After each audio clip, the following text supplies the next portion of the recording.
Assalamu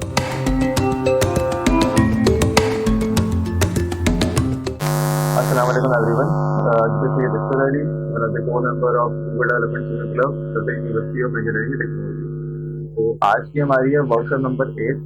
workshop number 8 के अंदर हमारे पास जो है रेस्ट एपीआई और एमवीसी आर्किटेक्चर का कॉन्सेप्ट है। तो ये होते हैं क्या है, हम थोड़ा सा यूज पढ़ लेते हैं कि रेस्ट एपीआई क्या है और एमवीसी आर्किटेक्चर के बारे में सुना होगा लोगों ने, लेकिन हम नोड के अंदर कैसे इसको इम्प्लीमेंट करेंगे, उसका फॉर्मेट क्या होगा और इसकी ज़रूरत क्यों पड़ रही है, वो सब हम डिस्कस करेंगे। तो व्हाट इज बेस्ट एपीआई? अच्छा, एपीआई के बारे में कोई एक शॉर्ट मुझे बता दें कि एपीआई आपने बहुत बार सुना होगा अपने करियर के अंदर, एपीआई एपीआई एपीआई ये होती क्या?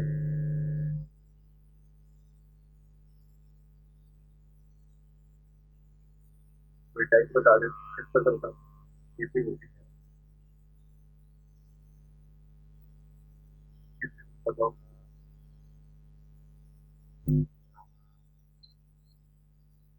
नहीं पता?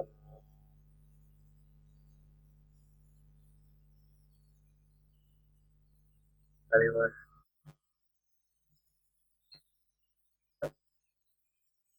अच्छा, चलो ठीक है, मैं बता देता हूँ। एपीआई बेसिकली आपके पास समझ में, हाँ, कम्युनिकेशन के लिए यूज होती है front end and back and की। सही, आपकी एपीआई बेसिकली जो है एक सॉफ्टवेयर कंसिडर कर लो इसको, एक थर्ड पार्टी ऐसी सॉफ्टवेयर जो आपके कम्युनिकेशन के लिए काम आती है। जैसे मुझे कायनात ने बताया कि फ्रंट एंड और बैक एंड की, तो जरूरी नहीं सिर्फ फ्रंट एंड और बैक एंड की हो, आप और भी तरीके से एपीआई बनाते हो, मल्टीपल एपीआई मिलती है। तो आगे वो बेसिकली एक मीडियम है की तरफ से आप जो है कोई भी डेटा ट्रांसफर करवा रहे होते हैं विद थर्ड पार्टी सॉफ्टवेयर से। तो अब इसके अंदर हम रेस्ट एपीआई क्या है, रेस्ट एपीआई कॉन्सेप्ट आया कहाँ से? रेस्ट एपीआई बेसिकली वही चीज़ है, लेकिन इसके अंदर जो डिफरेंट आता है ना रेस्ट एपीआई का बाकी एपीआई से, वो ये है कि समझ लें कि एक आर्किटेक्चर फॉलो हो रहा है, इसके अंदर एक सेट ऑफ रूल्स फॉलो हो रहे हैं रेस्ट एपीआई के अंदर। तो वो क्या करता है कि आपका जो है कुछ उसके रूल्स हैं, कुछ इसका एक फॉर्मेट होता है। और फॉर्मेट किस तरीके से होता है, वो होता है क्या है, पहले वो डिस्कस कर लेते हैं।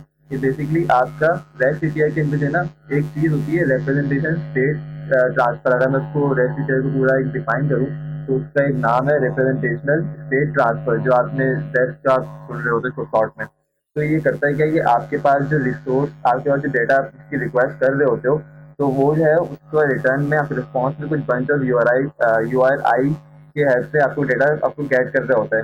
लेकिन उसके अंदर भी बहुत सारी चीज़ें ऐसी होती हैं, जैसे कि आपके पास अगर आप एपीआई का एक फॉर्मेट दिखाओ, मैं आपको आगे को दिखाऊंगा एक स्लाइड के अंदर, तो उसके अंदर एक फॉर्मेट फॉलो हो रहा है कि आपके पास अगर एक मेथड है, मतलब कि किस मेथड से आपने उस एपीआई को हिट किया है ताकि आप सर्वर से डेटा लेके आ सको, या फिर किसी के सर्वर में डेटा लेके आ सको।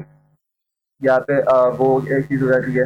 एक चीज़ होता है हेडर, कि आप हेडर के अंदर कुछ डाटा डिफाइन कर रहे होते हो कि आपने किस तरह से लेके आना है, क्या क्या चीज़ें उसमें होनी ज़रूरी है। और जैसे कि आपके पास कोई थर्ड पार्टी किसी दूसरे सर्वर पे आप हिट कर रहे होते हो, तो उसके अंदर आप मल्टीपल वो होता है कि आप किस फॉर्मेट के अंदर डाटा लेकर आ रहे हो। जैसे कि अगर मैं जेसन के अंदर लेकर आ रहा हूँ, तो उसके अंदर मैं मेंशन करता हूँ कंटेंट टाइप, कि भाई मेरे पास जो डेटा आप इस एपीआई पे हिट करने से डेटा मेरे पास आएगा, वो रिसीव होगा in the form of Jason. इसी तरीके से हमारे पास होता है कि आपके पास कंटेंट टाइप हो गया। एक आपके पास होता है कि आपको कुछ पॉलिसीज को फॉलो करते हुए लेके चलना होता है एपीआई को, क्योंकि आप डायरेक्ट किसी थर्ड पार्टी एपीआई से किसी पे हैक नहीं कर सकते, वरना ये आपके लिए, आपकी वेबसाइट के लिए ना एक डेंजर कंसिडर किया जाता है। तो उस चीज़ को कैसे करने के लिए ना आपके पास एक पॉलिसी बनाई जाती है कि आप जो है किसी भी एपीआई को ऐसे डायरेक्ट यूज नहीं कर सकते। उसके लिए आपको एक हेडर के अंदर कुछ ना कुछ मैंशन होना जरूरी है। अब वो क्या होता है, वो उसका CORS से ताल्लुक है। वो पॉलिसी अगर आप गूगल करें तो आपको मिल जाएगा, तो उसके अंदर वो हेडर का कॉन्सेप्ट आता है। फिर उसके अंदर बॉडी का कॉन्सेप्ट आता है कि बॉडी के अंदर आपका जो डेटा आप रिक्वेस्ट कर रहे हो, वो डेटा आपके पास उठ के आता है ना बॉडी के टाइप के अंदर पैरम्स अगर आ रहे होती है, जो हमारे पास आगे वाली साइड के अंदर है। तो बेसिकली रेस्ट का फायदा ये है कि आपको एक ऑर्गेनाइज वे के अंदर डेटा आपको पहुंचा देता है। या तो आप जो है किसी एप्लीकेशन पे विजिट कर लो, या फिर उसकी एक एपीआई, रेस्ट एपीआई जो है आप गेट करके वो पूरा data in a form of Jason या किसी भी अदर फॉर्मेट के अंदर वो अपने पास रिसोर्स ले लो। तो ये रेस्ट एपीआई का थोड़ा कॉन्सेप्ट था, बिल्कुल सिंपल वर्ड्स के अंदर। अच्छा, रेस्ट एपीआई इतनी ज़्यादा हिट क्यों है, इतनी पॉपुलर क्यों है? क्योंकि इसकी एक जो है मेन रीज़न ये है कि आपके पास ये स्टेटलेस होती है। स्टेटस का मतलब क्या, आपको डाटा जो है इन फॉर्म ऑफ एपीआई है, तो आपको किसी भी एप्लीकेशन के अंदर स्टोर करना नहीं पड़ता कि भाई ये डाटा लॉस हो जाएगा। आप उस सर्वर पे जितनी दफ़ा भी हिट करोगे, आपको data in form of Jason आपको प्रोवाइड हो रहा होगा।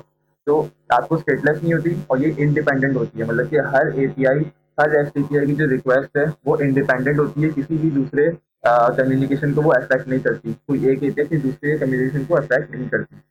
ये थोड़ा सा एक रेस्ट एपीआई कॉन्सेप्ट था। अगर मैं आगे स्लाइड पे चलूँ, जैसे मैंने आपको एपीआई फॉर्मेट के बारे में बताया स्टार्टिंग के अंदर, तो ये आपको पिक्चर में नजर आ रहा होगा कि मेरे पास एक डेटा है। ये आपके पास एक डेटा है, इसके अंदर देख रहे पोस्ट, ये जो पोस्ट है ना, ये आपके पास एक एचटीटीपी मेथड है।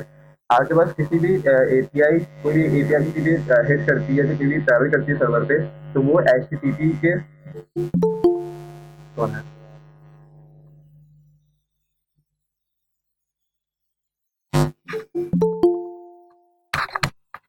हेलो हेलो, अभी भी हो रहा है discussion.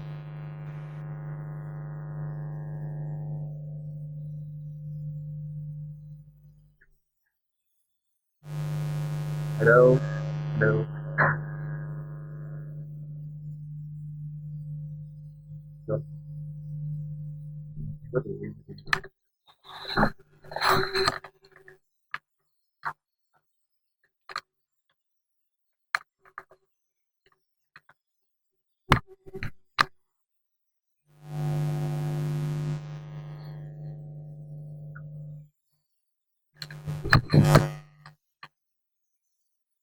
Hello hello hello.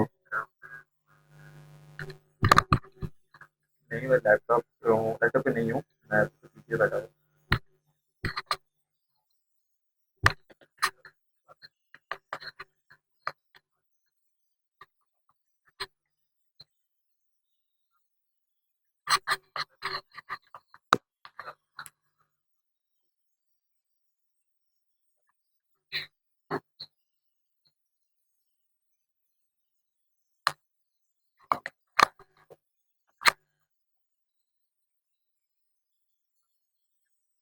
Hello hello.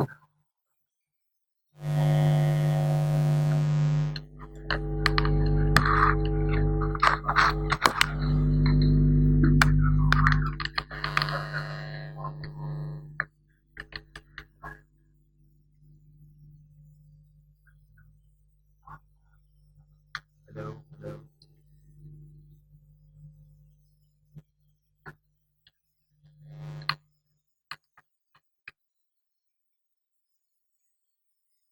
Hello hello hello.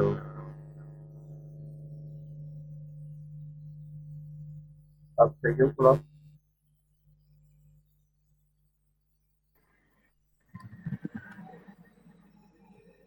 बेहतर है। बेहतर है।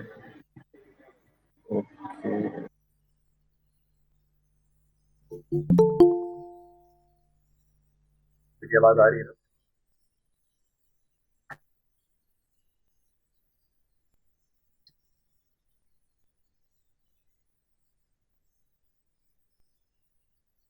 सही से कंटिन्यू करते हैं।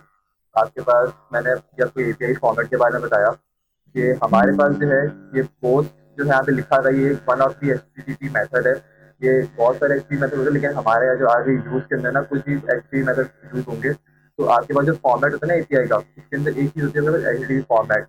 फिर उसके अंदर ये एक्सेप्ट लिखा हुआ है, प्री ऑथराइजेशन, कनेक्शन किया के बाद होता है हेडर्स, मैंने हेडर्स की बात करी। इसको देखते हुए आपकी एपीआई जज होती है, जैसे कि आपके पास अगर एक्सेप्ट है, मतलब किस तरह का डेटा एक्सेप्ट कर रहा है, वो जेसन फॉर्मेट एक्सेप्ट कर रहा है। यहाँ पे आपके पास मीडिया भी होती है और बहुत सारी चीजें होती हैं, ऑडियो टैक्स भी आप एक्सेप्ट करते हो। तो इस तरह की चीजें, वो सारी चीजें आपको बता रहा होता है कि इस एपीआई से कौन किस तरह का डेटा आने वाला होता है, कनेक्शन की वाला है किस तरह का। अब तो यहाँ पे लिखा है एक जेसन फॉर्मेट बना रहे हैं यहाँ पे ऑब्जेक्ट की फॉर्म में। ये जो फेस लिखा हुआ है, ये लिखा हुआ है, ये तो होता है बॉडी, ये बॉडी के अंदर आ रहे होते हैं। अब उसके बाद आता है क्वेरी और पैरम्स। ये क्वेरी और पैरम्स क्या होती है, हम कोड के अंदर आके देखेंगे, कोड में हमको एक बार टेस्ट करके देख लेंगे कि होता ही क्या है।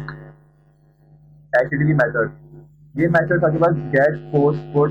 हमने लास्ट क्लास के अंदर हमने गेट और पोस्ट यूज किया था।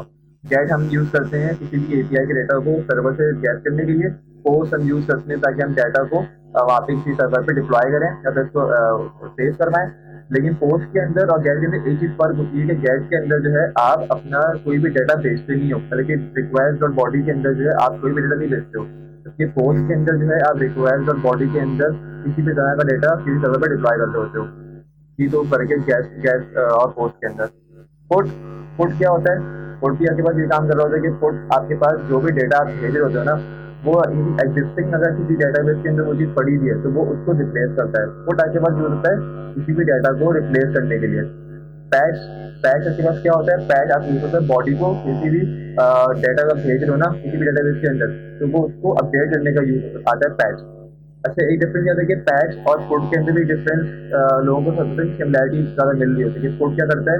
पुट आपके पास जो है वो डाटा को रिप्लेस कर रहा होता है और पैच जो है वो डेटा को अपडेट कर रहा होता है। तो रिप्लेस और अपडेट मतलब ये दोनों चीज़ें तो एक तरह से सेम ही होगी ना कि वो भी तो अपडेट ही कर रहा है, पुट भी तो अपडेट ही कर रहा है। लेकिन पुट क्या करता है? वो पूरी एंटिटी को रिप्लेस करता है, जबकि पैच उस पूरी एंटिटी को रिप्लेस नहीं करता है, उसके अंदर की कुछ चीज़ों को अपडेट कर रहा होता है। मतलब कि आप जब वो पूरी एक अलग से नई एंटिटी क्रिएट नहीं हो रही उसकी, जबकि पुट के अंदर जो है आपके पास वो पूरा डाटा ही रिमूव होता है, उसके बदले कोई और डाटा आ जाता है। तो ये एक फर्क है पुट और पैच के अंदर। डिलीट तो नाम से समझ में आ रहा है कि भाई डिलीट कोई भी डाटा को डिलीट करवाने के लिए, और डिलीट के अंदर भी आपके पास रिक्वायर्ड और बॉडी नहीं जाती। पुट के अंदर जाती है, पैच के अंदर जाती है और सोर्स के अंदर जाती है, जबकि कैश और डिलीट वो एक्चुअली मेथड्स हैं जिसके अंदर आपके पास बॉडी नहीं जाती। मेरी आवाज क्लियर है ना?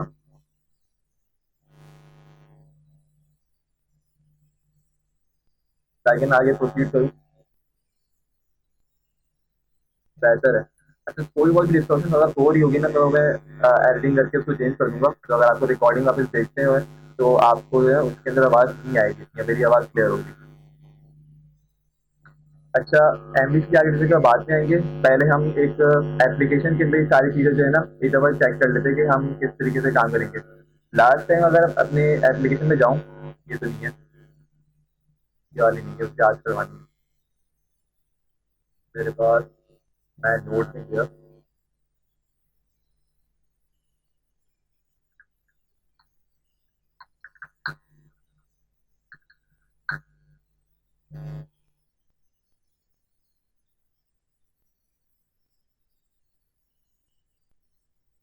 सही है, ये मेरे पास पहले वो खुला हुआ है। हमने लास्ट में हमने क्या किया था? हमने सर्वर की फाइल बनाई थी जिसके अंदर हमने पहले चेक किया था कि हम प्योर नोड के ऊपर किस तरह से सर्वर क्रिएट करते हैं और उसके अंदर एपीआई किस तरह से डिक्लेयर कर रहे होते हैं, सब चीज़ें कर रहे होते हैं। तो ये फॉर्मेट था एपीआई बनाने का प्योर नोड के ऊपर। फिर हमने एक्सप्रेस के बारे में पढ़ा था कि एक्सप्रेस इस पूरे लंबे काम को कितना आसानी से इसको एक रैप कर देता है आपकी नोड को। जैसे कि हमने एक्सप्रेस के एक पैकेज इंस्टॉल किया था, मॉड्यूल इंस्टॉल किया था हमने और उसको ऐप के अंदर इनिशियलाइज करवाया था। उसके बाद हमने उसके सर सर स्क्रीन शेयर नहीं होगी। अच्छा, स्क्रीन शेयर नहीं हो रही है? दे दे दे दे। अ, अच्छा बता दिया।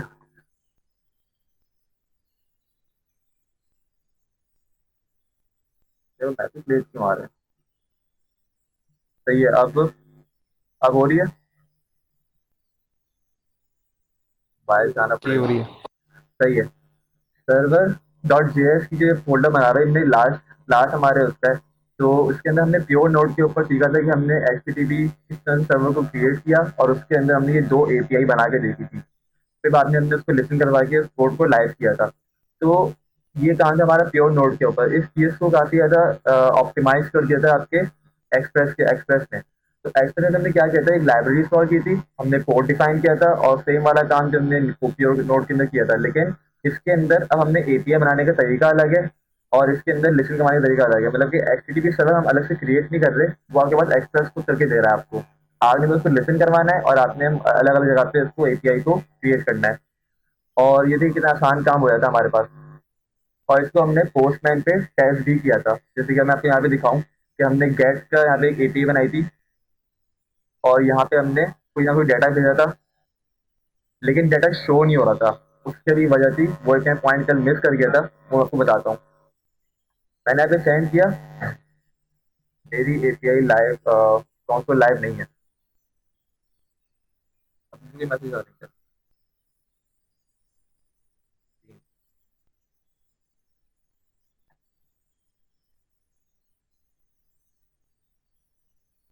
सही है। अच्छा, नोट मेरा कौन सा है? बताओ।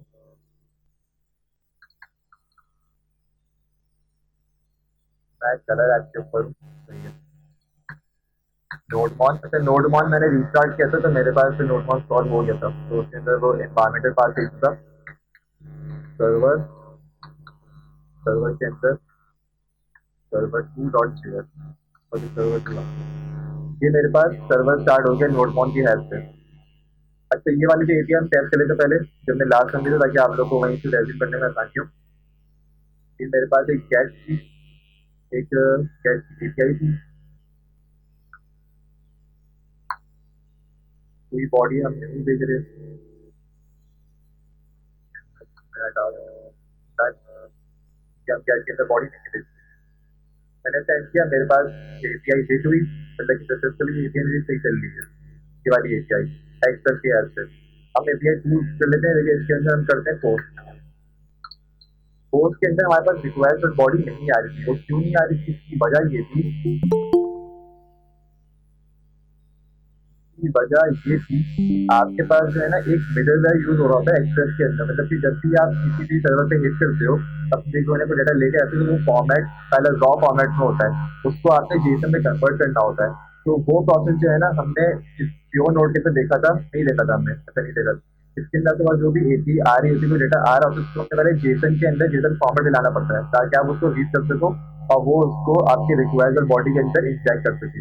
एक्सप्रेस सिंपल नेचर के पास क्या करता है कि आपके पास एक मिडलवेयर यूज करता है, express dot app dot use में आप यूज कर लो एक्सप्रेस डॉट जेसन।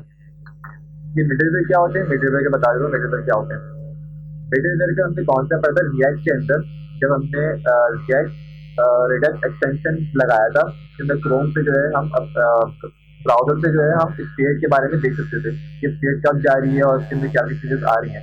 तो वो हमने एक मिडलवेयर लगा के उसको हमने स्टार्ट किया था। तो बेसिकली मिडलवेयर होते ही हैं, आपके पास क्लाइंट साइड या सर्वर साइड के बीच का एक प्रोसेस समझ लें कि जब भी डाटा कोई सर्वर पे हिट हो रहा है, तो उससे पहले वो एक मिडलवेयर से होता हुआ गुजरता है। उस मिडलवेयर के अंदर आप कोई भी फंक्शनैलिटी परफॉर्म कर सकते हो, कोई ऑपरेशन परफॉर्म कर सकते हो, कोई भी चेंजेस आपको करनी हो अपने डेटा के अंदर, तो वो मिडलवेयर की हेल्प से आप करते हो। तो ये कॉन्सेप्ट हमारे पास यहाँ पे भी यूज हो रहा है, क्योंकि हमारे पास जावास्क्रिप्ट जो है एज इंटरप्रेटिंग लैंग्वेज है, तो ये line by line code execute हो रहा है। तो क्या करेगा वो, यहाँ इस लाइन पे आया, उसने एक्सप्रेस को किया यूज किया, फिर इस लाइन पे आया, इस लाइन पे आने के बाद ये एक मिडलवेयर है, उसने क्या किया, जो भी आपके पास डाटा आया होगा ना उसको वो जेसन के अंदर कन्वर्ट कर देगा। फिर वो रिक्वेस्ट चेक करेगा कि आपके पास गेट की रिक्वेस्ट चाहिए या पोस्ट की रिक्वेस्ट चाहिए, वो उस हिसाब से उसमें जाएगा। उस हिसाब से अगर मेरे पोस्ट की रिक्वेस्ट चाहिए तो वो रिक्वायर्ड बॉडी के अंदर मेरा जो डेटा है उसको जेसन में कन्वर्ट करके यहाँ पे इंजेक्ट कर देगा। मैं आपको एक एग्जाम्पल दिखा देता हूँ। मेरे पास जब यहाँ पे यही नहीं था, क्योंकि मेरे पास नहीं था, तो मेरे पास जो है यहाँ पे अगर मैं पोस्ट भी लगाऊं और मेरी एपीआई अभी एपीआई टू है, और मैं यहाँ पे बॉडी भेज रहा हूँ रॉ फॉर्मेट में जेसन मेन, तो मेरे पास डाटा नहीं आएगा।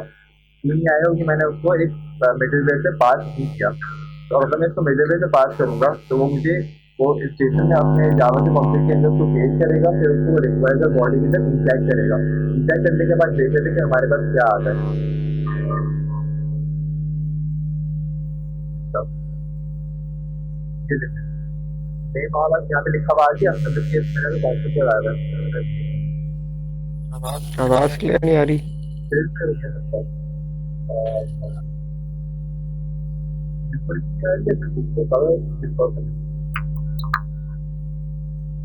बहुत ज्यादा हो रही है।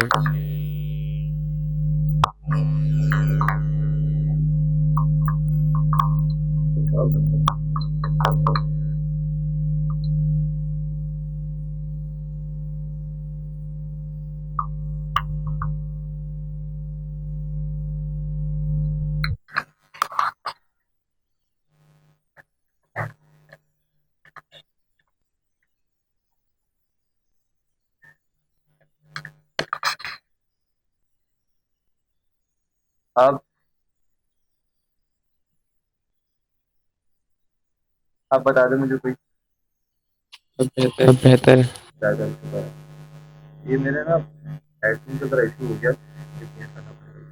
खैर, मैं रिक्वेस्ट डॉट बॉडी अगर मैसेज करूँ, नोटिस हुआ, अब हम टेस्ट करते हैं। आगे बस ऐसी ही चल रहा था काम। देखिए मेरे पास अब यहाँ पे जो है नेम अक्षरली यहाँ पे लिखा हुआ आ गया, क्योंकि वो पहले जेसन फॉर्मेट के अंदर ही था। उसने एक्सप्रेस के मिडिलमैन ने क्या किया, पहले उसको जेसन फॉर्म के अंदर चेंज किया, फिर उसको आपके पास रिक्वायर्ड बॉडी के अंदर इंजेक्ट किया। इंजेक्ट करने के बाद अब मैं यहाँ पे वो डेटा एक्सेस कर सकता हूँ। पहले भी डेटा हमारे पास आ रहा था, लेकिन वो उसको रिक्वायर्ड बॉडी के अंदर नहीं डाल पा रहा था, क्योंकि वो डेटा जो है उसको डिटेक्ट नहीं कर रहा था। लेकिन अब उसको पता चल गया, तो अब क्या कर सकता है, वो रिक्वायर्ड बॉडी के अंदर उसको इंजेक्ट इजीली कर सकता है with the help of middleware. ये मिडिलवेयर का हमारे पास यूज कहाँ का आएगा? मिडिलवेयर का यूज हमारे पास कब आएगा, जब हम इंशाल्लाह आगे ऑथेंटिकेशन के बारे में पढ़ेंगे, तो उसके अंदर हम मॉडल के अंदर एक मिडिलवेयर यूज कर रहे होंगे, फिर सिक्योरिटी के लिए हम मिडिलवेयर यूज कर रहे होंगे। तो इस तरीके से अगर मिडिलवेयर यूज होते हैं, तीन तरह के मिडिलवेयर होते हैं। एक होता है आपके पास कस्टम मेड, जो हम खुद बना रहे होते हैं। वो बनाते किस तरह के, तो वो भी आपको एक थोड़ी देर में दे देता हूँ। कुछ होते हैं कोर। कोर कौन सा है? कोर मिडिलवेयर ये वाले होते हैं जो आपके पास पहले से प्रोवाइड होते हैं। और एक होता है थर्ड पार्टी लाइब्रेरी। तो थर्ड पार्टी से भी आप मिडिलवेयर इंपोर्ट कर रहे होते हो और उसको यूज कर रहे होते हो। मैंने कस्टम की बात की थी। कस्टम हम किस तरह से कर सकते हैं? कस्टम हम यहाँ पे बेसिकली एक फंक्शन जाता है मेरे पास, रिक्वेस्ट रिस्पॉन्स और नेक्स्ट। नेक्स्ट क्या होता है? नेक्स्ट बताता हूँ। Hello from middleware custom middleware.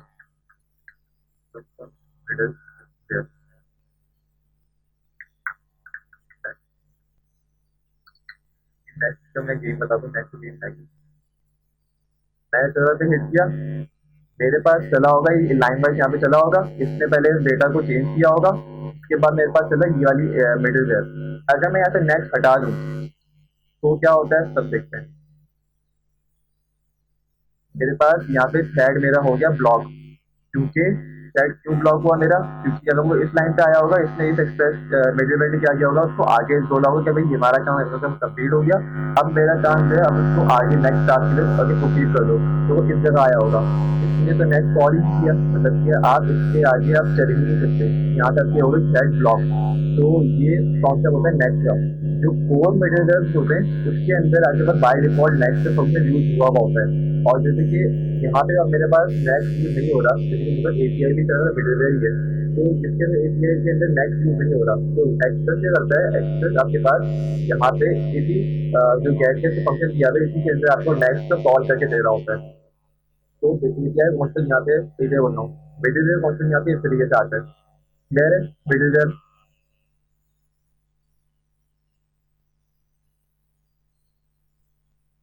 Middleware clear है आपको? Yes yes. Good.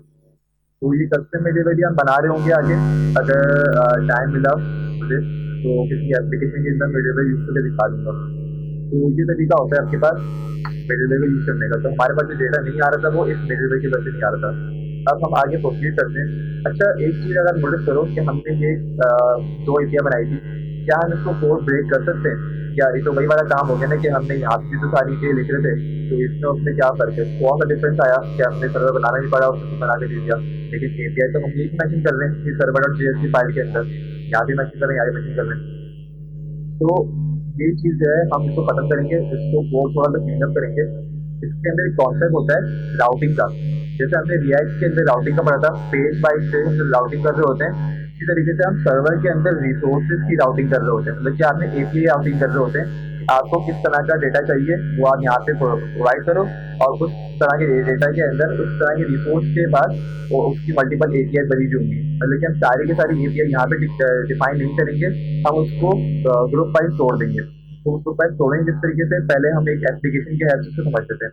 मेरे पास एक एप्लीकेशन है जिसका मैं आपको एक यूआई दिखा देता हूँ, इसलिए करना क्या है। मेरे पास क्या है, इसी के अंदर ऐप डॉट जेएस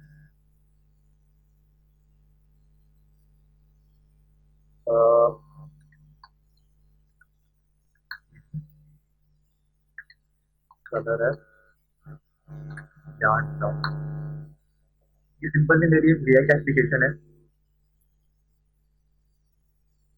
इसके अंदर मैं करना क्या चाह रहा हूँ, मैं यहाँ से मैं इसको क्लिक करूँ तो मेरा पीछे का कलर चेंजेस है, और वो जो कलर जो उड़ कर है ना रैंडम, वो उड़ कर है मेरे पास बैकएंड से, इस सर्वर से उड़ कर आए। तो मुझे क्या करना होगा, पहले मैं कुछ एपीआई बना लेता हूँ। पहले हम इस पे काम करेंगे, फिर उसको तोड़ देंगे, तोड़ के देंगे किसी और एप्लीकेशन की हेल्प से। खैर ये इसको मैं डिलीट कर देता हूँ, बल्कि रहने दो, तो मोड़ देना पड़ेगा। फिर यहाँ पे मैं इसको करता हूँ कमेंट बाकियों को। मुझे एक यूज करनी है, ये तो एक बेसिक वाला हो गया। अच्छा मुझे क्या करना है, मुझे एक ऐसी चीज़ बनानी है जिससे मैं इसे सेट करूँ और मेरे पास बैकग्राउंड कलर चेंज हो। तो पहले बना लेते हैं एक फंक्शन जो कि आपके पास रैंडम जनरेट करके दे रहा होगा। रैंडम कैसे करके दे रहा होगा वो भी देख लेते हैं। तो बस कोई बड़ा कोड बना, एक फंक्शन बनाया मैंने, गेट रैंडम के नाम से, तो क्या आपके पास मेन वैल्यू और मैक्स वैल्यू देगी। और ये मुझे क्या करे, रन करे,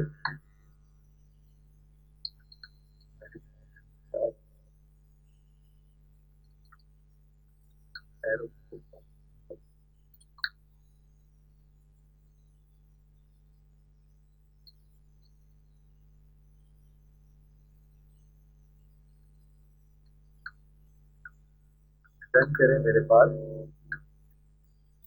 मैक्स डॉट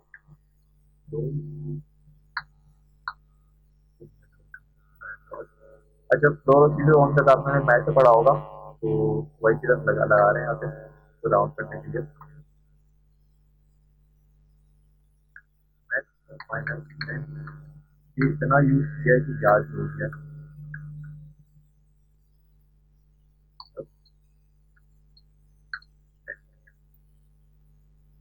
देखिए मेरे पास ये हो गया। मैं एक एपीआई बना लेता हूँ ऐप डॉट कैच के नाम से, मुझे एक कलर कैच करना है। वो किस पाथ के ऊपर कलर कैच करेगा, एपीआई v1 कैच कलर, ये बनाया मैंने। और ये मेरे पास जाएगा फंक्शन पर रिस्पॉन्स, मैं ट्राई कैच कर देता हूँ। किसी भी एपीआई के अंदर जब भी आप इसमें काम कर रहे हो तो आपने ट्राई कैच में काम कर रहे हो ताकि आपकी एप्लीकेशन क्रैश ना करे। तो ये हो गया। फिर मैं एरर पे देना चाहता हूँ रिस्पॉन्स और स्टेटस 400। मैंने एचटीटीपी कोड के बारे में बताया था, हाँ, स्टेटस के बारे में बताया था लास्ट वर्क सर्विस में कि हमारे पास 200 की जितनी भी सीरीज होती है, मतलब कि वो डेटा हमें सक्सेसफुली पहुंच गया है। 400 की सीरीज के अंदर मतलब कि आपने कोई ना कोई मसला किया है अपने कोड के अंदर, और 500 की सीरीज क्या होती है, उसमें मतलब सर्वर की तरफ से कोई मसला होता है। ये हो गया मेरे पास मैसेज एरर। मैं क्या करता हूँ, मुझे कलर चाहिए, ठीक है, बात colour red red random. Colour की रेंज क्या होती है, 255 है मेरे ख्याल से, 0 to 55 RGB के अंदर। सेम चीज कंफर्म कर रहे हैं।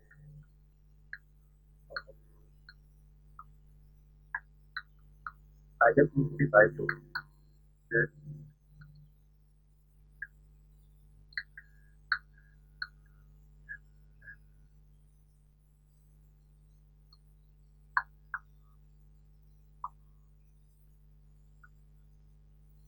मेरे पास यहाँ पे क्या होगा, यहाँ पे मेरे पास 3 रैंडम वैल्यूज आ रही होंगी। अब मैं इसको करता हूँ रिस्पॉन्स के अंदर मीटर 200 डॉट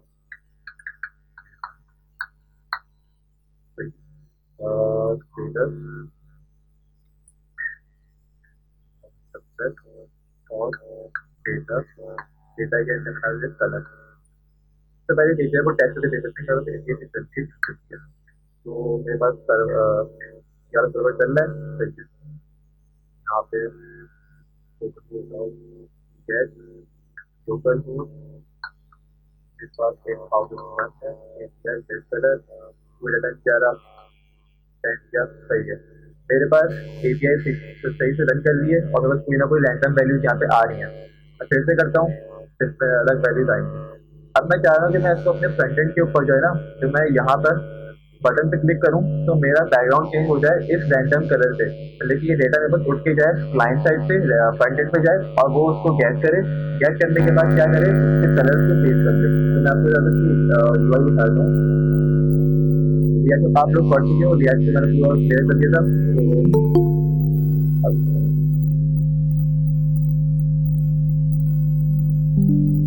ये आपके पास यूआई है जिसके लिए मैंने फेसबुक पढ़ा चुके हैं वर्कशॉप नंबर 6 के अंदर, वर्कशॉप नंबर 5 के अंदर। तो उसका कॉन्सेप्ट वहाँ पर आया था। सिंपल क्या है, मैंने एक ग्रीन कलर का एक वो बनाया था, फंक्शन बनाया था, एक एक फंक्शन के हिसाब से है। अब एक एपीआई सर्वर पे लेकर आ रहे हैं तो मेरे को टाइम लगेगा। जैसे एक फंक्शन को एक्सियो यूज करते हैं, एक्सियो। आवाज नहीं आ रही सर।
Hello, hello. अब बेहतर। शुक्र है। सही होगा। ये मैं हिल रहा हूँ इसमें सर, मेरा तो उस वक्त जो है मेरा ये डिस्टर्ब हो रहा है। अच्छा ठीक है। तो मैं ये बता रहा था कि मेरे पास जो है यहाँ पे हमने एपिंग फंक्शन यूज़ किया हुआ है ताकि हम जो है सर्वर से एपीआई यूज कर रहे हैं। तो ये मेरे पास अच्छा यहाँ किया हुआ काम तो देखा होगा यूआई, जो मेरे एरिया का ये URL है। मैंने कॉपी किया यहाँ पे।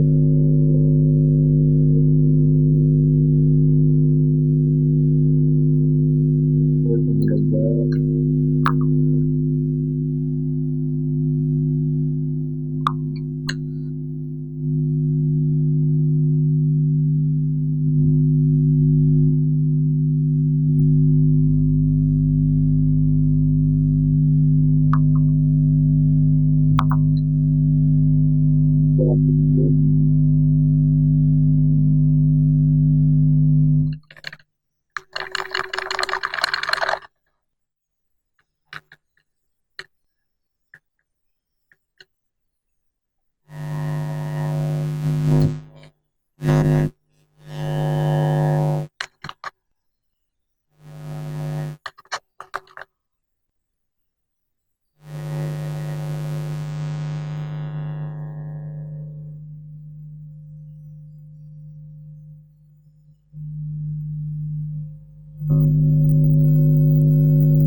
रहो रहो। अब सही है। अब बेटा तो सर। सही। मैंने यहाँ पे क्या किया हुआ है कि अच्छा, ये मैसेज तो नहीं आ रहा। अच्छा यहाँ पे मैंने HTTP लोकल होस्ट, ये मैंने सर्वर को लाइव किया है यहाँ पे। अगर ये सर्वर लाइव नहीं होगा तो फिर ये चलेगी नहीं। खैर मैंने यहाँ पे सर्वर लाइव किया हुआ है, इसको गेट कर रहा हूँ कलर को, यहाँ मेरे पास कलर उठ के आएगा। पहले मैं इसको सेट करवाने से पहले मैं इसको प्रिंट करवा देता हूँ ताकि आप लोगों को समझ में आ जाए। TLG लेट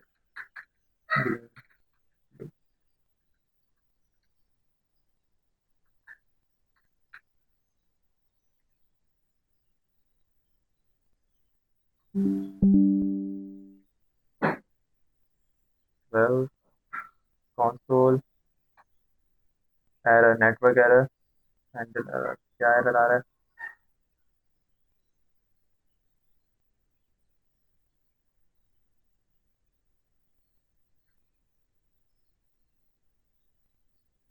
कोई चीज़ मैं मिस कर रहा हूँ?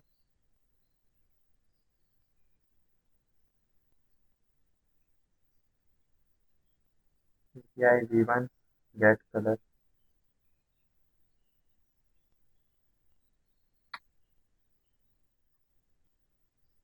लोकल होस्ट 8001, सर्वर तो लाइव है।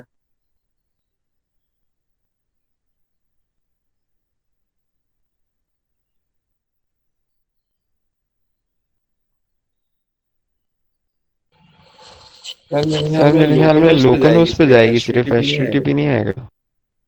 देखते हैं, देखते हैं। हम्म,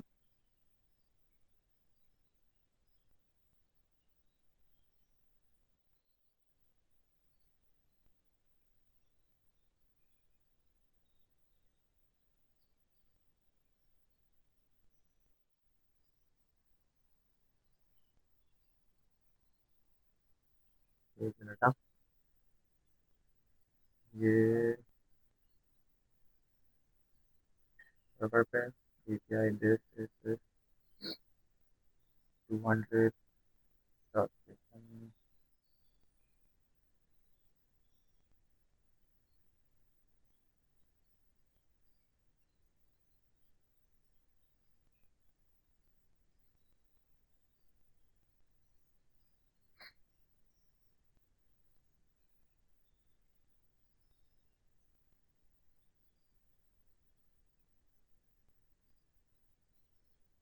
गेट की मार रहा हूँ मैं, तो app dot get this.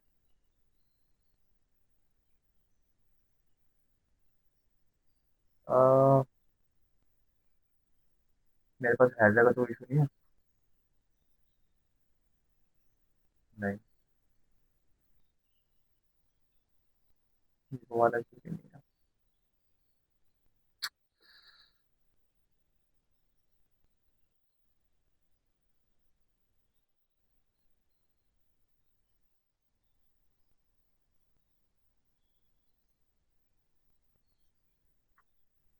Chords issue, लो भाई, इसी का मसला आ रहा था। CORS policy issue. अच्छा, ये इशू क्यों आता है? ये आपके पास मतलब इसको अलाउ ऑरिजिन करना होता है। इसका मेरे पास जो है ना, सिंटैक्स मुझे याद नहीं है। इसकी पूरा एक हेडर डलता है इसके अंदर, allow origin header, allow access control origin. ये आपको देना होता है आपकी API पे। मैं यहाँ पे एक काम ये करता हूँ। अगर मैं यहाँ पे डाल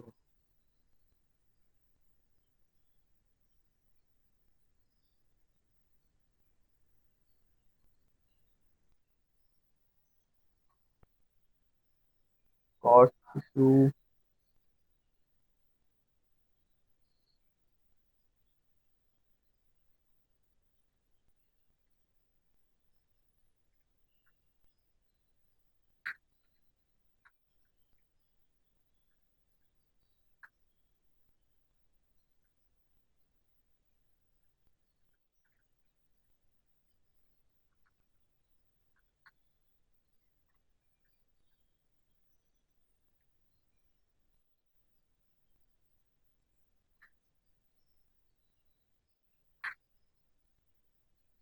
ऐसे करके देखते हैं। ये भी आ रहा है।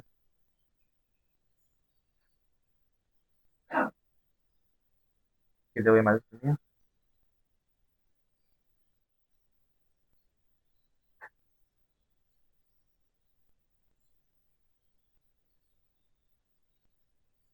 लाइट हेड हम करते थे यार। लाइट हेड का तरीका ये हमने प्योर नोट के अंदर किया था।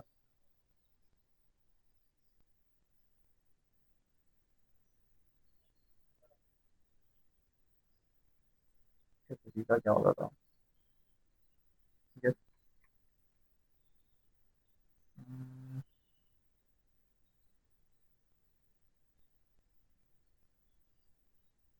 नहीं, अलाउ कंट्रोल ओरिजिन।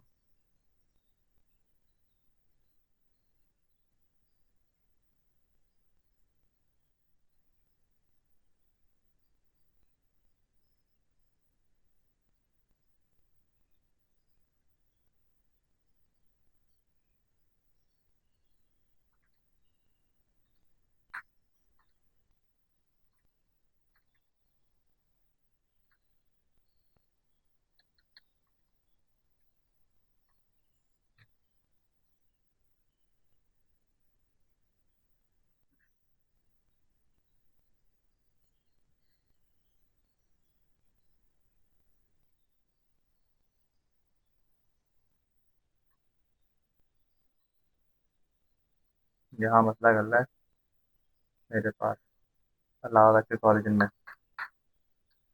क्या ही गेट कलर की तरीका होता था मेरे पास। और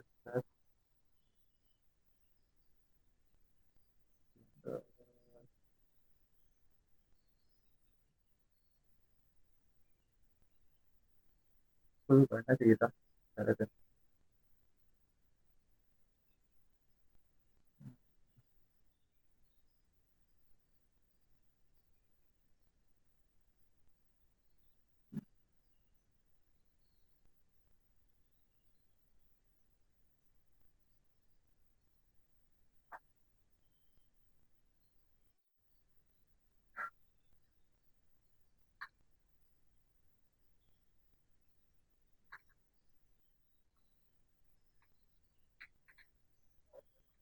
राइट है, ठीक है, देखते हैं।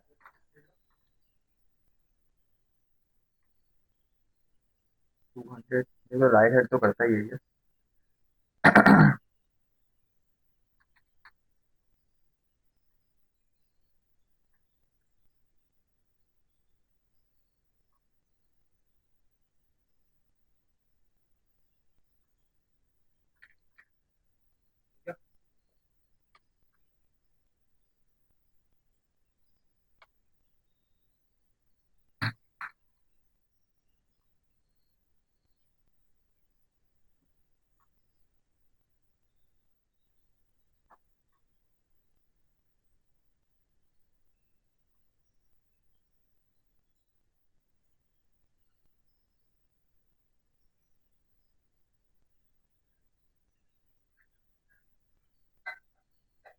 Cannot set header after they are sent at client.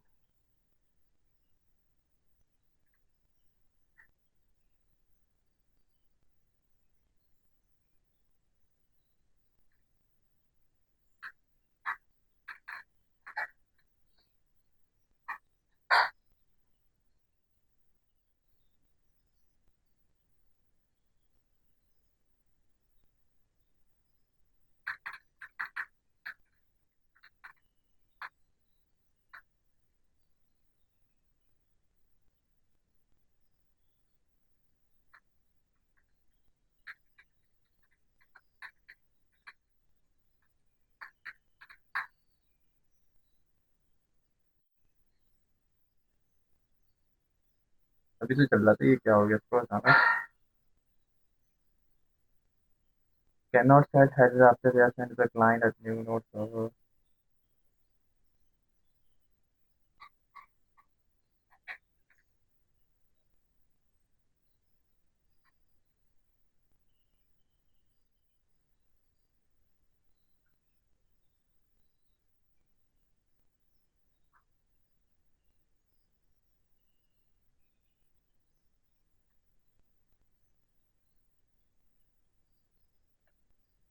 ये समझता था। अच्छा, मैं डायरेक्ट यहाँ पे नहीं लिख सकता, तो मैं हटा दूँ। योर नोट सकता वो, तो उसको यहाँ पे उठाना चाहिए था ना। योर तो वो नहीं है, लोकल हो 3000 API।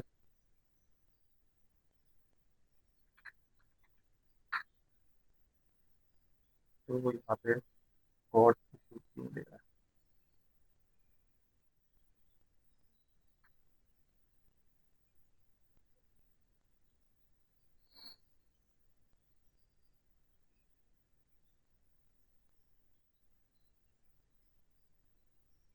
मुझे इतना टाइम दे, मैं आपको कोड देते पर रिव्यू कर लूँ हमारे पास। अ, ये- ये-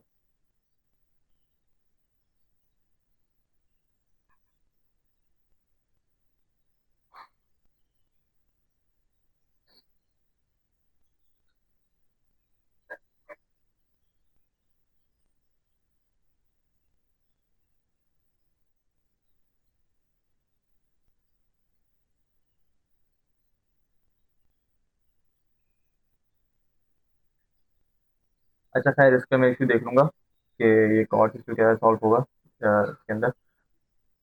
अभी हमारे पास एपीआई को टेस्ट हमने कर लिया, तो फ्रंट एंड लगाना मुश्किल हो गया।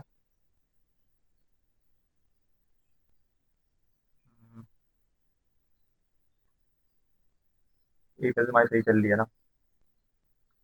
सही है।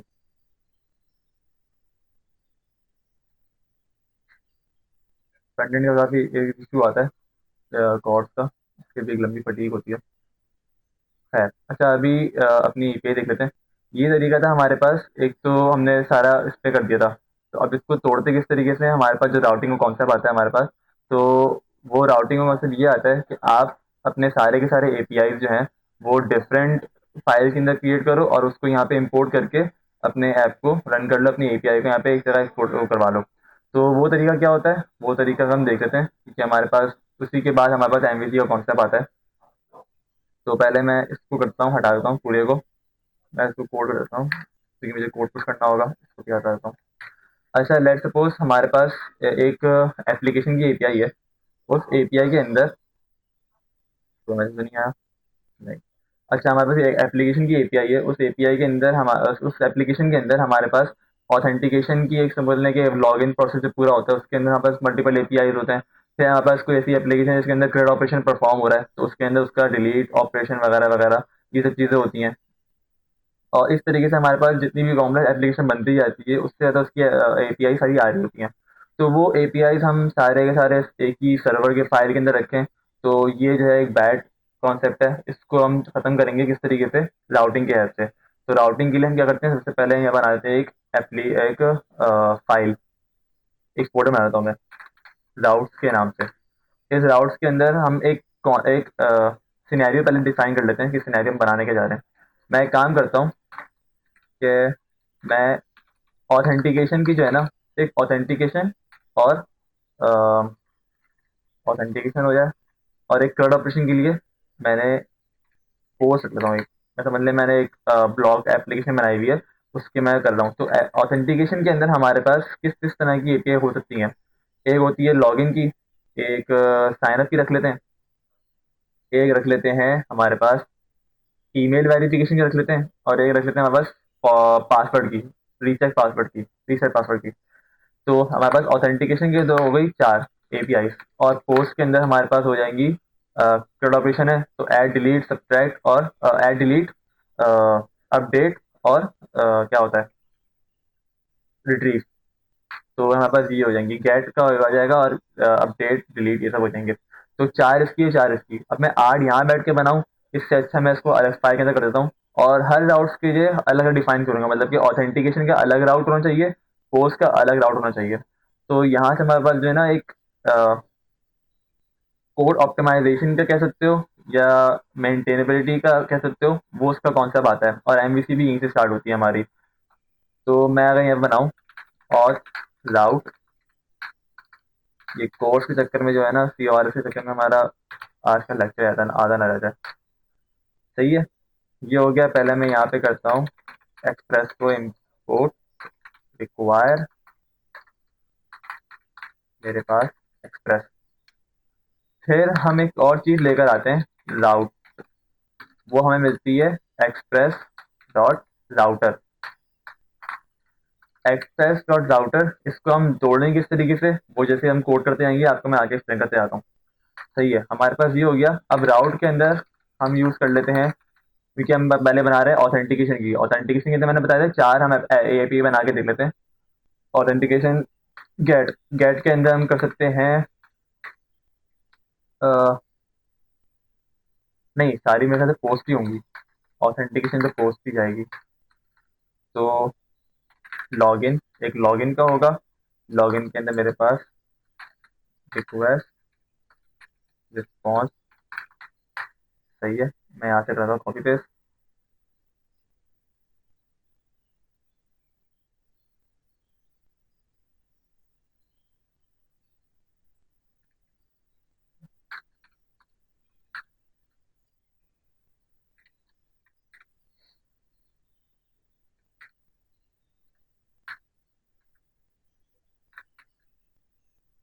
फॉर्मेट में लेकर आ गया, सही है। ट्राई कैच दिस, मैं यहाँ पे कर लेता हूँ सिंपल सा response dot status 200 dot JSON. मैं इसकी लॉजिक बनाने नहीं बैठ रहा, क्योंकि मुझे आप लोग को जो राउटिंग का कॉन्सेप्ट देना था कि हम किस तरीके से एपीआई को अलग अलग फाइल के अंदर करके इसको हम यूज़ कर सकते हैं। तो फिलहाल मैं उसी तक रखूंगा। ऑथेंटिकेशन के अंदर इसकी पूरी एक लॉजिक बनाएंगे। ये हो गया। मैं कर लेता हूँ एक message, you hit log in API, इस तरीके का मैं बना लेता हूँ। एक दूसरी, sign up, you hit sign up API. एक बन जाएगी मेरे पास ईमेल वेरिफिकेशन की, verification you hit email verification की। और एक बन जाएगी मेरे पास फॉरगेट पासवर्ड की, फॉरगेट पासवर्ड की।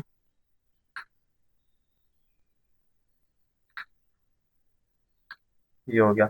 अच्छा, इसी को भी करके देखते हैं कि हमने यहाँ पे अलग अलग राउट बना दिए।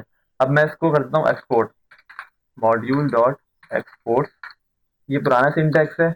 ES6 प्लस के बाद हमारे पास एक्सपोर्ट डिफॉल्ट का आया था, जिसने हमने रिएक्ट में पढ़ा था। एक्सपोर्ट डिफॉल्ट करके हम आगे इसको कर रहे थे। तो इसको तो मैं हटा दूँ साइड पे, ये कोड के चक्कर में बंद हो गया। सर्वर लिस्ट, इसको मैं करता हूँ,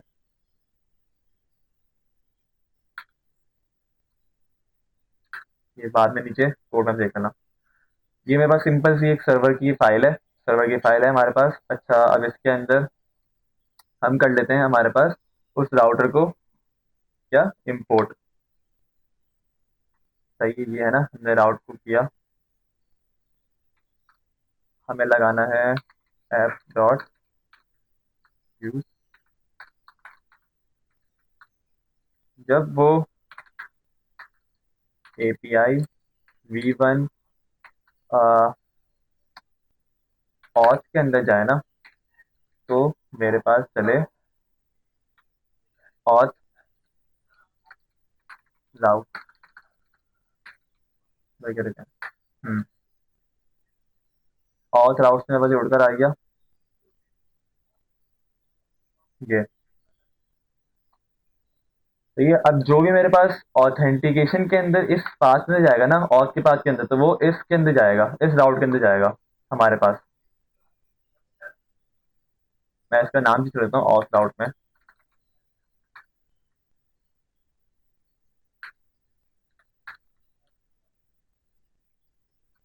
सेल डॉट राउटर, तो इशू आया है ऑथ राउट, ऑथ राउट,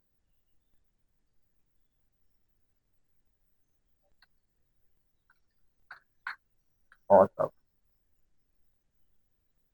सही हो गया, ये हमारे पास है। इसमें कोई इशू तो नहीं है, सही है। ये हमने ऑथ राउट जो है इंपोर्ट किया, ये हमने ऑथ आउट इंपोर्ट किया यहाँ पे। अब वो जब भी इस पाथ के ऊपर जाएगा ना, उसको पता चल जाएगा भाई ये ऑथ आउट है और यहाँ से हमारे पास इस राउटिंग के ऊपर जाना है। अब यहाँ से जो भी आपने पोस्ट की होगी इसके आगे का, वो यहाँ पे रन होगा। मैं आपको इसका टेस्ट करके दिखा देता हूँ कि हमारे पास ये एक API है। मैं बनाता हूँ उसको अलग, करता हूँ पोस्ट। ये हमारे पास लोकल होस्ट 8001 पे चल रही है, 8001 है ना, हाँ 8001, सही है। अब यहाँ से अगर मैं जाऊँ आपके पास इस पाथ के अंदर, लॉगिन, अगर मैं लॉगिन पे जाऊँगा, तो मेरे पास use hit and log in API, मतलब कि इसने इस राउट को एक्सेप्ट किया, इस ऑथ ने इस राउट पे गया, अब यहाँ से वो आराम से इस फाइल के अंदर सारे अपनी एपीआई जो है वो यहाँ पे चेक कर सकता है।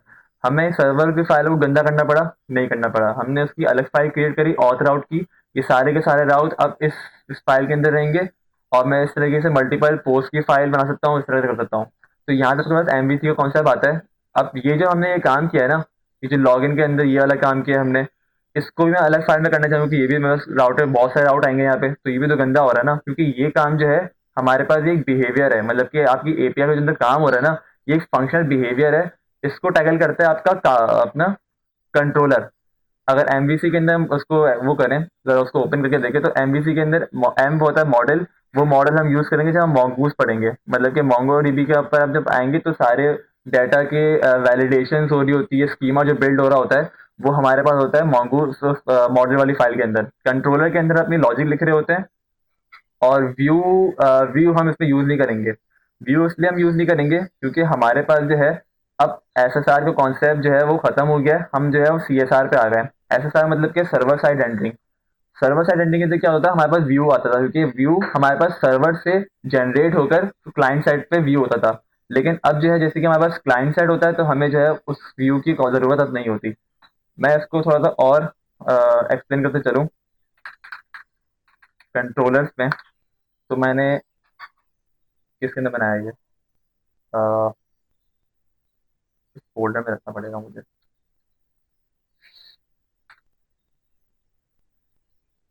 नोड मॉड्यूल पब्लिक का नहीं, कंट्रोलर। इस कंट्रोलर्स के अंदर मैंने बना दिया ऑथ कंट्रोलर, जो मेरे पास सारे ऑथ की फंक्शनैलिटी को कंट्रोल करेगा। और कंट्रोलर डॉट जेएस, जो काम हमने यहाँ किया है ना, हम इसको भी शॉर्ट कर सकते हैं। किस तरीके से मैंने किया इसको यहाँ पे कट, मैं सबको नहीं, मैं एक ही को दिखा देता हूँ। Exports dot log in this, मैं यहाँ से उठा लूंगा लॉग इन। ये क्या हुआ, कंट्रोलर से मेरे पास उठ कर आ रहा है लॉग इन। इस तरीके से मैं बाकी को भी कर सकता हूँ। एक्सपोर्ट्स डॉट साइन अप,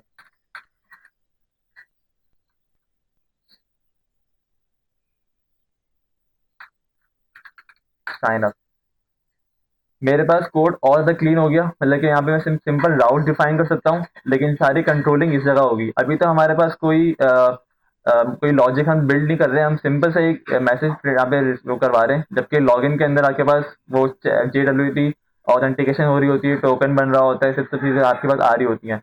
तो आपके पास ये एपीआई ना काफ़ी ज़्यादा बड़ी बन सकती है। तो सारा काम आप करो कंट्रोलर के अंदर, राउटिंग वाले फाइल के अंदर राउटिंग करो, और इसको अलग रखो सर्वर से। सर्वर के अंदर हम यहाँ पे कोई भी मिडिलवेयर यूज करना तो मिडिलवेयर यूज करेंगे, सिक्योरिटी के लिए या फिर किसी और चीज के लिए सारे मिडिलवेयर यहाँ पर आएंगे, जबकि हमारे राउट सारे डिफाइन होंगे यहाँ पे। अब देखो मेरा सर्वर जो है ये क्लीन हो गया, मुझे सिर्फ सिंपल राउट्स राउट्स हमें डिफाइन करने पड़ेंगे, और राउट का एक अलग फोल्डर बना हुआ है, अलग फाइल बना हुआ है। तो मेरा सर्वर फाइल क्लीन हो गया, जबकि मैं पहले क्या कर रहा था, सारे के सारे एपीआई यहीं लिख रहा था।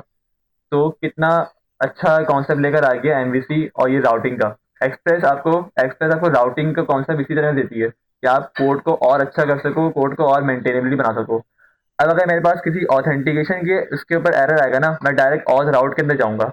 अगर मेरे पास इस तरीके से पोस्ट का बना हुआ होगा तो मैं सिर्फ पोस्ट में जाऊंगा, ना कि मैं इस पूरे सर्वर फाइल के अंदर जिसके अंदर 100 से ज़्यादा एपीआई हो सकती है, मैं उसमें ढूंढता फिरूँ। मेरे लिए आसानी कर दी। तो ये समझ में आई कि राउटिंग का कॉन्सेप्ट यहाँ पे किस तरीके से आया। और हमने यहाँ पे फिलहाल अभी कंट्रोलर ही पढ़ा है। जब हम मोंगो पे आएंगे तो उसके अंदर हम मॉडल का ही पढ़ेंगे, स्कीमा वगैरह।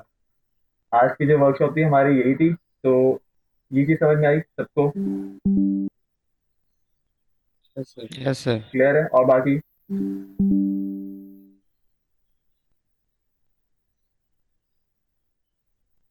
एनीवन?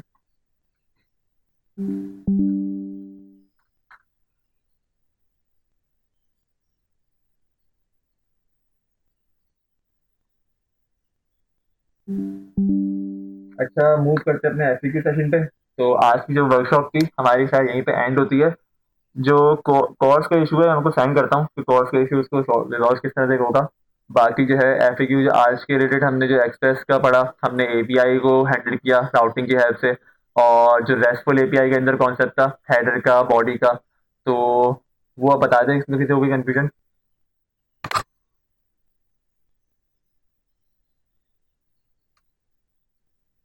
No sir.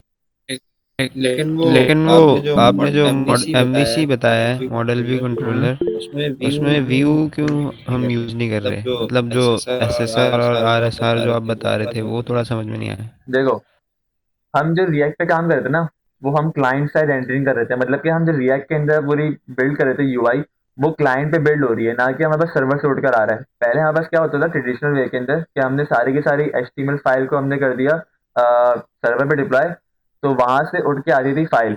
लेकिन अब क्या हो रहा है, हमारे पास क्लाइंट साइड पे ही सारी की सारी यूआई बिल्ड हो रही है। तो उसी लिए हमारे पास जो है अब सर्वर से उठ के एक टेम्पलेट जनरेट होकर नहीं आ रहा। दो चीजें होती हैं हमारे पास, क्लाइंट साइड एंडरिंग और एक होती है सर्वर साइड एंडरिंग। सर्वर साइड एंडरिंग के अंदर क्या होता है, क्लाइंट साइड पे कुछ नहीं पड़ा हुआ होता, आप किसी भी अगर गूगल का आपने हिट किया तो गूगल का पेज आएगा, लेकिन अगर वो सी एस उस पर बना हुआ है, क्लाइंट साइड एंडरिंग बना हुआ है, तो वो जाएगा बैकएंड पे। बैकएंड के ऊपर आपके पास एमवीसी चल रहा होगा, एमवीसी के अंदर व्यू के अंदर आपके पास जो भी चीजें होंगी ना उसके अंदर एचटीएमएल लिखी जा रही होगी, सब कुछ लिखा जा रहा होगा उस एपीआई की मदद से। तो मतलब कि आपकी यूआई जो बन रही है ना, वो सर्वर पे बन रही है, ना कि क्लाइंट साइड पे बन रही है। जबकि यहाँ पे क्या होता है, सीएसआर के अंदर क्लाइंट साइड रेंडरिंग के अंदर आपकी यूआई सामने सामने क्लाइंट पे ही बिल्ड हो रही होती है, ना कि वो सर्वर पे डिपेंडेंट होती है। क्लाइंट साइड और सर्वर साइड का ये फर्क है। एमवीसी के अंदर व्यू इसलिए हटा क्योंकि हमने क्लाइंट साइड रेंडरिंग को ज़्यादा फोकस करना शुरू कर दिया, इसलिए हम भी अभी जो पूरी वर्कशॉप है, हमने रिएक्ट क्वेरी ये सब आप आगे काम करेंगे, तो वो हम कर रहे हैं क्लाइंट साइड रेंडरिंग के ऊपर। जैसे मैंने रिएक्ट को कनेक्ट करवाई इससे, तो हम कोई यहाँ से पेज बना के नहीं भेज रहे, हम दूसरा अपना क्लाइंट साइड से ही इसको कनेक्ट करवाएंगे। तो इसलिए हाँ, बस यहाँ पे व्यू का कोई यूज नहीं होगा आगे।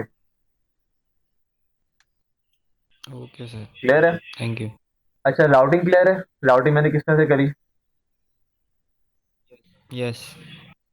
एक अलग फाइल यस बना सर। दी। Yes sir. इस तरीके से मैं पोस्ट के बनाता, लेकिन आप लोगों को क्योंकि सिंपलीफाई में आ गया है, अगर कोई मुझे ये करके दिखा दे पोस्ट के लिए CRUD ऑपरेशन, कुछ ना करे, सिंपल एपीआई बनाए और अंदर से मैसेज फिट करवा दे, you hit an add API, delete API, create API, इस तरह करके मुझे चार बना के दिखा देना, तो उसको अ, अलग सर्टिफिकेट मिलेगा एक पार्टिसिपेशन का।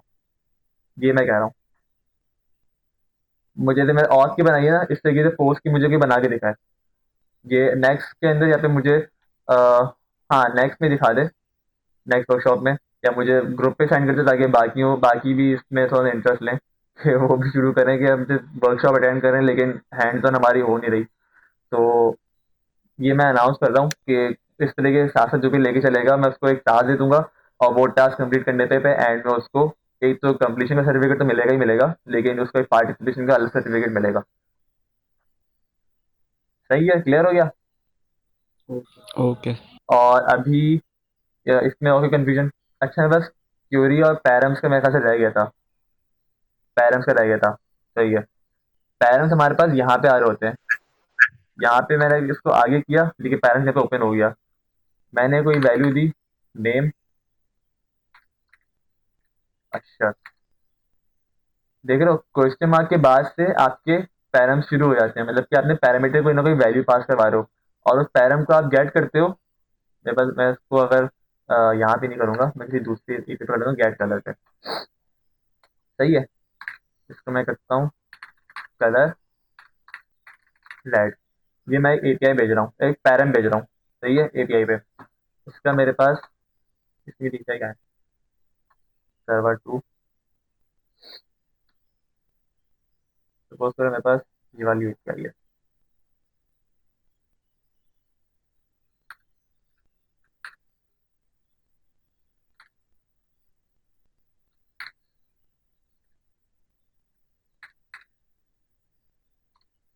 API one request dot CLB request dot param. ये मैं कर किस तरह हूँ, इस वाली पे कर लेते हैं।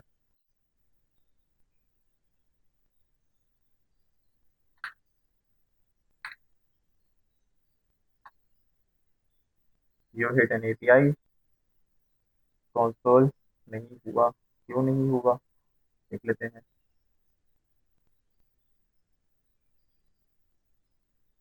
पैरम से मेरे पास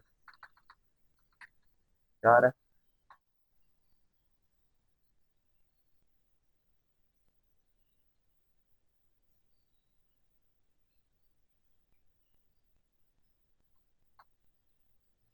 801 डिटेल सही हिट हो रही है। कभी तरीका होता है बस पैरम।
फॉर्मेट तो यही होता है। पैरम एम्प्टी आ रहा है मेरे पास, ये तो लगा हुआ है रिक्वायर पैरम। तो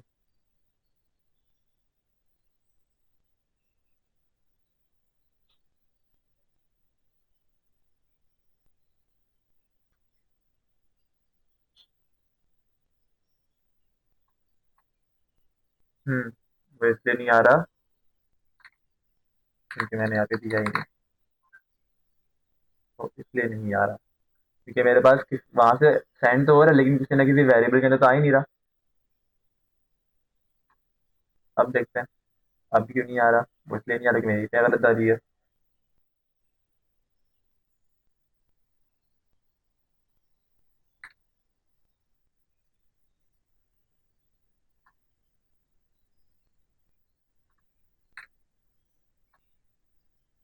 कैन नॉट गेट API 1। अब क्या मसला है।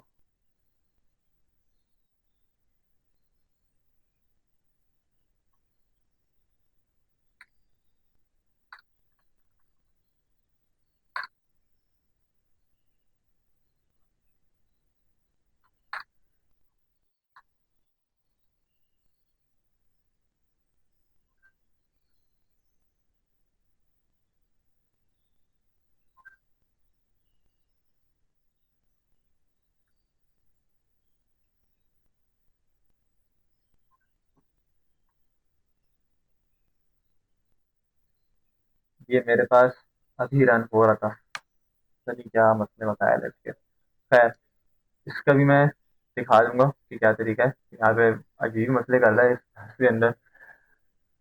खैर, है कितने मेरे पास अभी स्टूडेंट। सही है। अच्छा, ये पैरम्स का तरीकाकार वैसे यही होता है कि आपने यहाँ से पैरम दे सकते हो। यहाँ से आपके पास डायरेक्ट आप क्वेरी पैरम भेजो, या फिर आप यहाँ पे लिखना शुरू कर दो क्वेश्चन मार्क के बाद से, क्योंकि वो वैल्यूज से की वैल्यूज के फॉर्म में आ रही होती है। यहाँ भी जो रिसीव होता है ना आपके पास, वो इन फॉर्म ऑफ जैसे ऑब्जेक्ट फॉर्म में रिसीव होता है। इसके अंदर कलर्स, जैसे आपने कलर भेजा है तो ये कलर एज अ की होगा और रेड एज अ वैल्यू होगा। तो अभी यहाँ पे क्यों नहीं आ रहा है इसका मुझे समझ नहीं आ रहा फिलहाल, ये क्या सीन है। इसको मैं देख लूंगा कि क्या इश्यू है। बाकी अभी के पूरे उसमें कोई कंफ्यूजन, जो हमने एमवीपी पढ़ा और राउटिंग का देखा, या फिर हेडर्स वगैरह में हेडर्स वगैरह नो सर। नहीं है कोई कंफ्यूजन, किसी को नहीं है। नो। और कोई है भी।